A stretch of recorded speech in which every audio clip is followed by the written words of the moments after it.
তারেক রহমানকে নির্যাতনে অভিযুক্ত lieutenant general Masud Uddin এখন কোথায়? তারেক রহমান তখন বিএনপির সিনিয়র যুগ্ম মহাসচিব। আত্মীয়তা সম্পর্কে তিনি ছিলেন তারেক রহমানের মামা। তারেক রহমানের আপন মামা সাইদ ইস্কান্দারের ভাইরা সেই সুবাদে মামা। বলছি লেফটেন্যান্ট জেনারেল অবসরপ্রাপ্ত মাসুদ উদ্দিন চৌধুরীর কথা।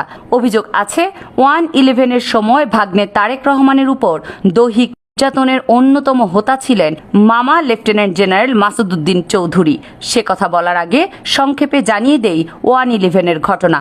2006 সালে বিএনপি সরকারের মেয়াদ শেষ হলে তত্ত্বাবধায়ক সরকার গঠন নিয়ে সরকারি দল বিএনপির সাথে বিরোধী দল আওয়ামী লীগের তখন তীব্র মতবিরোধ। সে সময় তত্ত্বাবধায়ক সরকারের বিধান অনুসারে প্রধান উপদেষ্টা হওয়ার কথা সদ্য সাবেক প্রধান বিচারপতি KM হাসান, কিন্তু তাকে মেনে নিতে পারছেন না আওয়ামী লীগ। কারণ হাইকোর্টে বিচারপতি হওয়ার আগে বিএনপি সক্রিয় রাজনীতি করেছেন KM হাসান। সেই অবস্থায় প্রধান উপদেষ্টা নিয়োগ না দিয়ে সেই দায়িত্ব নিজের কাঁধে তুলে নেন রাষ্ট্রপতি ইয়াজউদ্দিন আহমেদ। তার নেতৃত্বে তত্ত্বাবধায়ক সরকার বিতর্কিত সব কাজ করতে থাকলে পদত্যাগ করেন একাধিক উপদেষ্টা। ঠিক তেমন প্রেক্ষাপটে 2007 সালের 11 জানুয়ারি বঙ্গভবনে প্রবেশ করেন কয়েকজন সেনা কর্মকর্তা। নেপথ্যে যাদের নেতৃত্বে ছিলেন তখন নবম পদাতিক ডিভিশনের GOC lieutenant general Masud Uddin Chowdhury. বঙ্গভবনের বাইরে আর্মড কারে ছিল সেনাবাহিনীর বিপুল সংখ্যক সদস্য। সেনাবাহিনীর চাপে জরুরি অবস্থা জারি করেন রাষ্ট্রপতি ইয়াজউদ্দিন আহমেদ। পুনর্গঠিত হয় তত্ত্বাবধায়ক সরকার। প্রধান উপদেষ্টা হন বিএনপির আমলেই বাংলাদেশ ব্যাংকের সাবেক গভর্নর ফখরুদ্দিন আহমেদ। এরপরেই রাজনীতিবিদদের উপর নেমে আসে ঘোর অমানিসা। একে একে গ্রেপ্তার হতে থাকেন বিএনপি ও আওয়ামী লীগের বিভিন্ন নেতা। গ্রেপ্তার হন বিএনপির সিনিয়র যুগ্ম মহাসচিব তারেক রহমান এবং দলীয় কোনো পরিচয় না থাকা তার ছোট ভাই আরাফাত রহমান কোকো। এমনকি গ্রেপ্তার হন বিএনপি চেয়ারপারসন বেগম খালেদা জিয়া ও আওয়ামী লীগ সভানেত্রী শেখ হাসিনা। তারেক রহমানকে জিজ্ঞাসাবাদের জন্য জয়েন্ট ইন্টারোগেশন সেলে নিয়ে যায় যৌথ বাহিনী। সেখানেই দুর্নীতি নিয়ে জিজ্ঞাসাবাদের নামে তার উপর চলে অমানসিক নির্যাতন।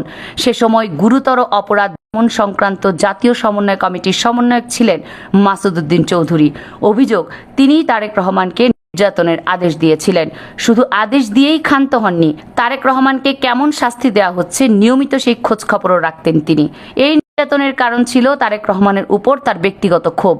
সে সময় দৈহিক নির্যাতনে তার মেরুদণ্ডের দুটি হাড় ভেঙে যায়। প্রচণ্ড অসুস্থ তারেক রহমানকে চিকিৎসার জন্য বিদেশে পাঠানো হয় হুইল চেয়ারে করে।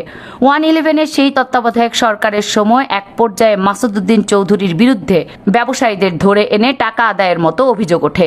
এই নিয়ে তখনকার সেনাপ্রধান জেনারেল মঈনুদ্দিন আহমেদ সহ অন্য সিনিয়র কর্মকর্তাদের সঙ্গে তার মতবিরোধ দেখা দেয়। 2008 সালের জুন মাসে তাকে অস্ট্রেলিয়া হাই কমিশনার করে পাঠিয়ে দেওয়া হয়। 2008 সালের নির্বাচনে জয়ী হয়ে আওয়ামী লীগ ক্ষমতায় আসার পরও অস্ট্রেলিয়ায় বাংলাদেশের হাই কমিশনার পদে বহাল ছিলেন মাসুদ উদ্দিন চৌধুরী।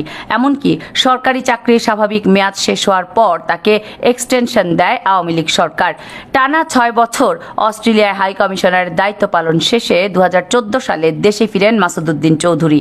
সেবার তিনি আওয়ামী লীগের টিকিটে নিজের এলাকা ফেনী সোনাগাজী থেকে সংসদ নির্বাচনও করতে চেয়েছিলেন।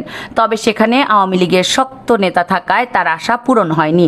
পরে যোগ দেন জাতীয় পার্টিতে। দেশে শুরু করেন নানা রকম ব্যবসা।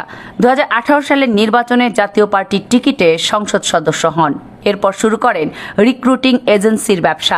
মালয়েশিয়া জনশক্তি রপ্তানি সিন্ডিকেট ছিল তার রিক্রুটিং এজেন্সির নাম। অবশ্য 2018 সালে কয়েকটি সংবাদ মাধ্যমে দেয়া সাক্ষাৎকারে মাসুদ উদ্দিন চৌধুরী 1/11-এর সময় তারেক রহমানের উপর নির্যাতনে নিজে জড়িত থাকার কথা অস্বীকার করেন। তার দাবি, তিনি তখন প্রজাতন্ত্রের কর্মকর্তা হিসেবে সেনাপ্রধানের দেয়া দায়িত্ব পালন করছিলেন। গত বছর 5 আগস্ট আওয়ামী লীগ সরকার পতনের পর অনেকটা আত্মগোপনে আছেন মাসুদ উদ্দিন চৌধুরী। তার বিরুদ্ধে মালয়েশিয়ার শ্রমবাজারে সিন্ডিকেট করে অবৈধ অর্থ উপার্জনের অভিযোগ তদন্ত করছে দুর্নীতি দমন কমিশন দুদক। কামরুন নাহার রাখি, KNR মিডিয়া।